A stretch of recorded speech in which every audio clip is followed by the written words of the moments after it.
Matter of Deanna McIntyre versus Joseph Kazmark, file number 18-17496DS. Do we have anyone present on that? I am. Thank you. We have Ms. McIntyre present. For the court, what is the status of this file? This case is an arrears-only case as of March of this year. The defendant's balance is $27,625.12. Prior to March, the support obligation was $404. The last payment that was received was from a prior income withholding from April of 2022. Thank you. Ms. McIntyre, anything that you wish to say? He currently lives in my home. He is unemployed, and I've basically been supporting him out of obligation with our children. So I mean, I feel that he's capable of working. I just feel as though he isn't or hasn't. I've even offered to get him signed up for Social Security because he does have, medical problems in regards to his knees and all that. But I mean, it just falls on deaf ears.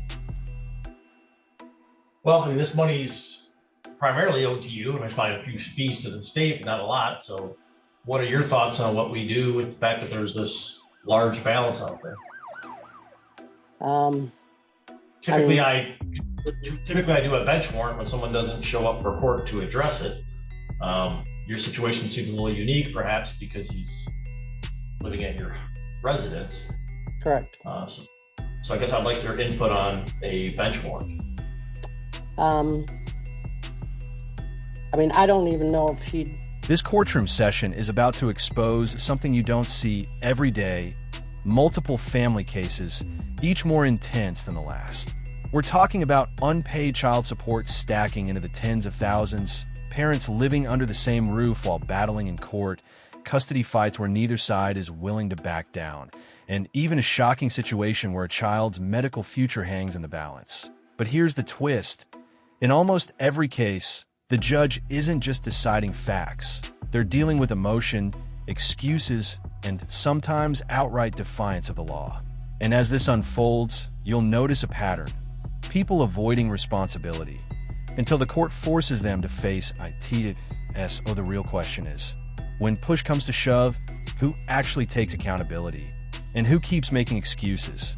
Let's break it all down. Even arresting him would do any good. He just, I mean, I don't know. He just feels as though he's above the law, and he'd be released right away anyways. That's how his thinkology is. Yeah, it sounds like you're potentially housing him. So is it your expectation to continue to pursue, and do you want to pursue this back support that is owed to you? I don't even feel the only way we would get it is if he ever applied or was granted Social Security. I don't think he'll even get a job. All right, well, given his failure to appear, I am going to do a bench warrant. He did not appear for this hearing to address any of the issues. He has a very large balance, so given his failure to appear, I will recommend a bench warrant. Right away, this case raises a serious red flag. A man owes over $27,000 in child support, hasn't made a payment since 2022, and yet he's living in the same house as the person he owes the money to. That's not just unusual, it's incredibly complicated. You can hear the frustration in her voice. She's not just dealing with unpaid support, she's also financially supporting him day to day. And what makes it worse? She believes he can work, but simply isn't trying to... now the court is stuck with a tough decision. Does punishing him actually fix anything, but does it just make the situation worse? What would you do in this situation? In the amount of $7,000 plus $100 in costs. Any questions, ma'am? Nope, that'll be it. Thank you. Thank you. Matter of Thomas LaForest versus Rebecca Ledbetter, file number 19-17998DM. Do we have the parties on that matter present? Thomas LaForest present, Your Honor.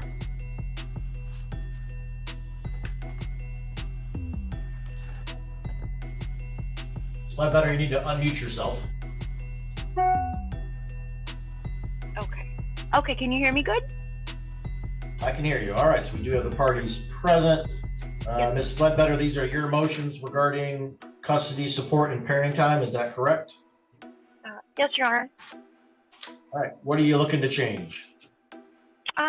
Well, to keep it sweet and short, I'm looking for 50-50. I think that would be the best for our son. I guess, Okay. I think it's only for 1 day a week, but I've been getting him for more days than notice that he opens up about the third day because he's on the spectrum. And here it is, the turning point. The judge makes it clear. Failure to appear in court is not something that gets ignored, especially with a balance this high. What's interesting here is the hesitation earlier. Even the mother wasn't sure if arresting him would help. But at the end of the day, the court has to enforce accountability. If someone doesn't show up and doesn't pay, consequences follow. This moment highlights something important. The legal system isn't just about fairness, it's about compliance. If people don't follow orders, the court has to step in. Otherwise, the entire system falls apart. And he'll start talking, but then. Okay, ma'am, I don't need additional explanations. I understand your position is you're looking at joint custody. Mr. LaForest, are you in agreement or disagreement? Disagreement, Your Honor. All right, is it your request that parenting time stay the same, or do you think there should be some adjustment to it? I'm open to some type of adjustment to it, but not joint custody. All right, so I ask because if there is some middle ground, the parties can try and attend mediation if they think there might be some type of agreement they can work on. If not, we obviously would just pursue forward with the court hearing. So Ms. Ledbetter, knowing that Mr. LaForest is willing to discuss some changes to the parenting time, but not necessarily 50-50, do you want to try and participate in mediation and see if you can come to an agreement before having a court hearing, or do you want to go to Your a court? Honor, I wasn't doing anything besides what's best for Jacob. I think what's best for Jacob, for the last 4 years, I've been in everything but compliant. I've been doing everything. My question was simple. I disagree. Do you want to try mediation, or you want to go straight to the court hearing? We can take it straight to court because I have done everything I needed to get my boy back. All right, ma'am. Now we move into a completely different kind of battle, custody. And you can immediately feel the tension. One parent is pushing for 50-50 custody, claiming it's best for their child, while the other firmly disagrees. But notice how quickly emotion starts spilling over. The judge repeatedly tries to keep things focused, but both sides keep drifting into personal arguments instead of sticking to facts. This is where many custody cases fall apart. Not because of lack of care, but because communication breaks down. The real question is, are they fighting for the child or against each other? Don't need the extra information. All right, so we'll set the two of you for a evidentiary hearing. Ma'am, do you intend to call witnesses or just provide your own testimony? Probably get 1 or 2 witnesses. All right, and Mr. LaForest? I'll be calling witnesses, Your Honor. All right, so I'll give you a longer block of time. May I put on the statement, please, that this is supposed to be what's best for our son, not. All right, so the parties are going to get a more extended hearing then, which I'm trying to set up, but it's difficult when I get interrupted repeatedly. I do have a date on May 4th. I know that is approaching pretty quickly. You both indicate you're going to call witnesses, so I don't know if that gives you enough time to get your witnesses together. Mr. LaForest, do you think May 4th is too quick, or do you think you'd be able to have your witnesses available and ready by that time? I'd be available and ready by that time, Your Honor. All right, Ms. Ledbetter, you can now unmute yourself only to discuss whether or not May 4th works for you, or if you need more time due to witnesses. The judge has had enough of the back and forth and pushes the case toward a formal hearing. And honestly, that's the right move. When both parties refuse to compromise, mediation becomes pointless. Now, everything will come down to evidence, witnesses, and credibility in court. This is where things get serious, because once you enter an evidentiary hearing, it's no longer about opinions, it's about proof. And whoever presents the stronger case could walk away with a life-changing outcome.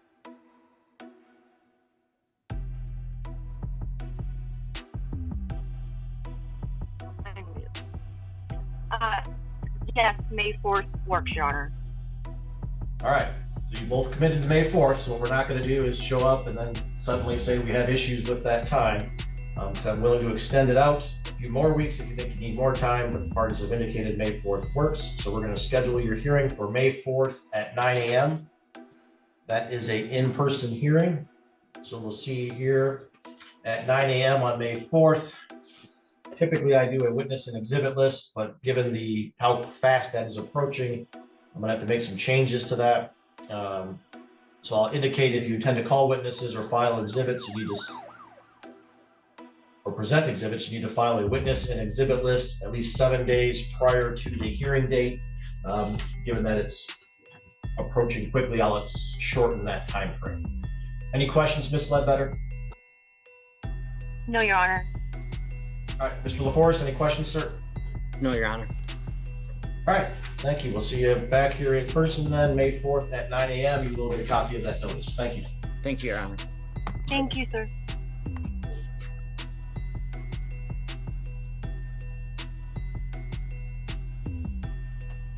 Okay, for next, call the matter of Rebecca DeGrees versus James Dash. This situation is escalating fast, and it's not a good look. One parent has already been found in contempt, and now they're not even showing up to court again. That's a dangerous pattern. Courts take repeated non-compliance very seriously, especially when it involves parenting time and custody orders. The opposing side is clearly frustrated, and you can hear it. They're pushing for stronger consequences. And honestly, at this point, it's not just about missed visits. It's about whether this parent is willing to follow any court order at all.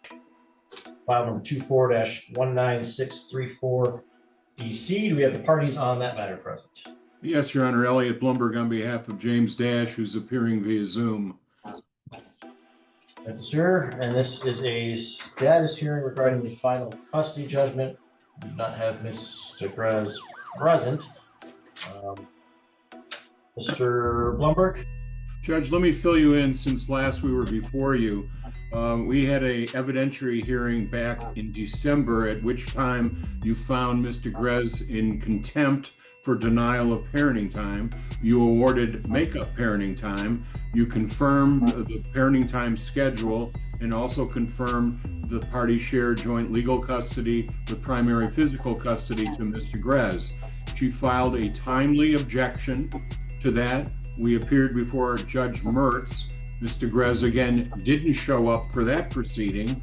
Judge Mertz dismissed her objection, and so your findings of December 17th is the order of the court.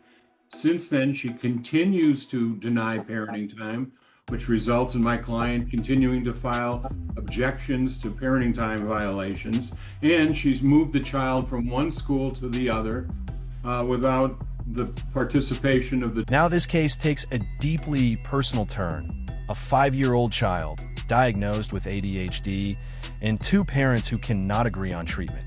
This is where things get incredibly sensitive. One parent trusts the doctor's recommendation for medication, while the other is hesitant, questioning whether it's appropriate for such a young child. And here's the reality. Situations like this put judges in a very difficult position.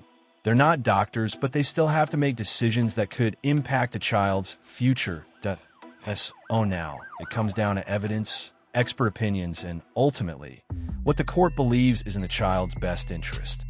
The joint legal custodian. That's the status of this case now. We've attempted to have her held in contempt in front of Judge Mertz. Judge Mertz says, no, you got to go back to the referee and have her held in contempt. She's not here again today, Judge. You've already found her in contempt once. We would ask that her failure to appear today should result in a second finding of contempt. We are now going to be filing motions to change custody based on her failure to follow the court's order. I think the time for the court to hold this woman's feet to the fire and make her follow the court's order. That's where we're at. Thank you. Are there any show causes set yet before me, or is that then coming down the road? Your Honor, I can answer that. Okay. There is a parenting time complaint that is set for April 29th, but I believe there may be something an ex parte to move that. Okay. In addition to that, there is a custody and parenting time complaint that is waiting right now. It was due to send a notice out yesterday, but because of today's hearing, I was waiting to do that. Okay. All right. I do remember seeing that stip that I signed today. So Mr. Blumberg, that April 29th date was getting moved. Do you remember what date that was getting moved to? I believe it was May 27th. All right. So it sounds like we have another court date of May 27th to address those show causes. So what I'm going to do is adjourn this matter to that date as well. And then also Mr. Grez, as part of that date, needs to show cause as to why she did not appear today. And Judge, by that time, we will have filed our motion to change custody. So maybe, at least for the initial proceeding, we can have that heard on the same day. All right. All right. Sounds good. We'll see you back here then. Thank you. Thank you. All right, the court is going to call the matter of Cayenne Bauer versus Rex Drummond, file number 20-18350DP. Let's appear that the parties are present. Mr. Drummond, can you hear me okay?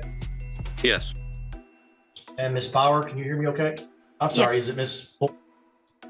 It is Miss Bolden now. All right, thank you. All right, so we do have the parties present. And Ms. Bolden, this is your motion, is that correct? Correct. And what are you looking to do?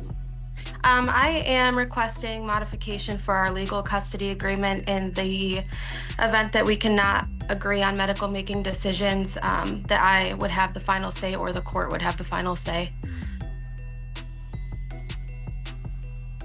All right. So typically when parties have joint legal custody, if they can't come to agreement, they can file a motion to have the matter heard in front of the court. So that does exist if you have joint legal. Are you asking that you have some other type of provision that says you make the decision if the two of you can't agree, or are you asking that we put some issue in front of the court that the two of you are not able to agree on at this time? I would like it in front of the court. All right, what's the typical issue what is the issue that you guys can't agree on at this time? Our son was recently diagnosed with ADHD combined type. It's inhibiting his academics and also his home life. He was prescribed medication by his pediatrician.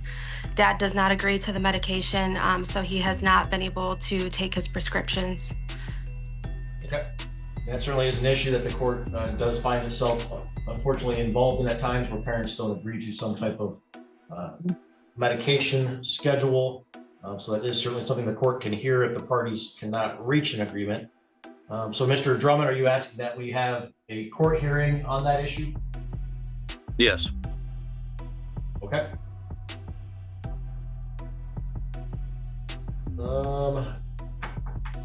Ms. Bolden, do you intend to have a doctor present to testify, or do you have records from the doctor about the visits and the recommendation? I did obtain certified records from the doctor's office, as well as signed affidavit from the school. Okay. And Mr. Drummond, do you dispute that that's what the doctor is recommending at this time? Yeah. There's not much evidence to give that kind of medicine to a 5-year-old, so. All right, but you're not disputing that that is the doctor's recommendation, correct? Correct. I'm not disputing that. Okay. All right. I know you both have had attorneys in the past. Do you intend to have attorneys represent you at this hearing or handle this matter on your own? I do not intend to have an attorney. I don't either. Okay.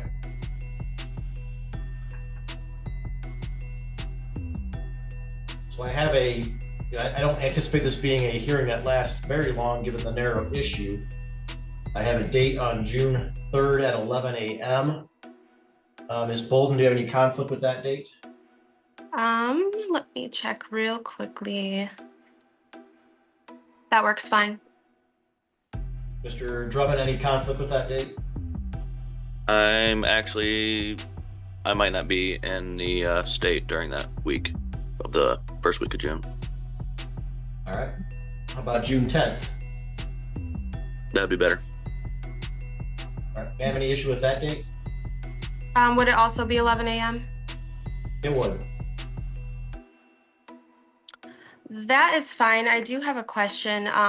Would seeking a temporary order in the meantime, since it is inhibiting him so much, be an appropriate action to take? Or June is pretty far out. I do have to hear the testimony and the evidence. I have a bigger block of time available May 6th, but I could just give you guys a shorter period of time and keep some more time open. So I could do May 6th at 1 p.m. I would prefer the May 6th date if that works for Rex. Mr. Drummond, any issue with May 6th at 1 o'clock? I'd like a little bit more time so I can talk with some doctors and have some more preparation for the court hearing. All right. What about May 27th at 1 p.m.? That would work. Okay. So we'll kind of split the difference there. We'll set you guys for May 27th at 1 p.m. I mean, certainly a second opinion can be done, and that information can be provided also. So we'll set you for that in-person hearing on May 27th at 1 p.m. I'll give you an hour and a half in case there's some additional information that needs to get in. That way I can also save an hour and a half for another hearing. So you guys will have from 1 until 2:30. Any questions, Ms. Bolden? No. Any questions, Mr. Drummond? Nope. All right. Thank you both for appearing. You're all set. Thank you. North versus Michael Taylor, file number 17-16988DM. Do we have anyone present on that matter?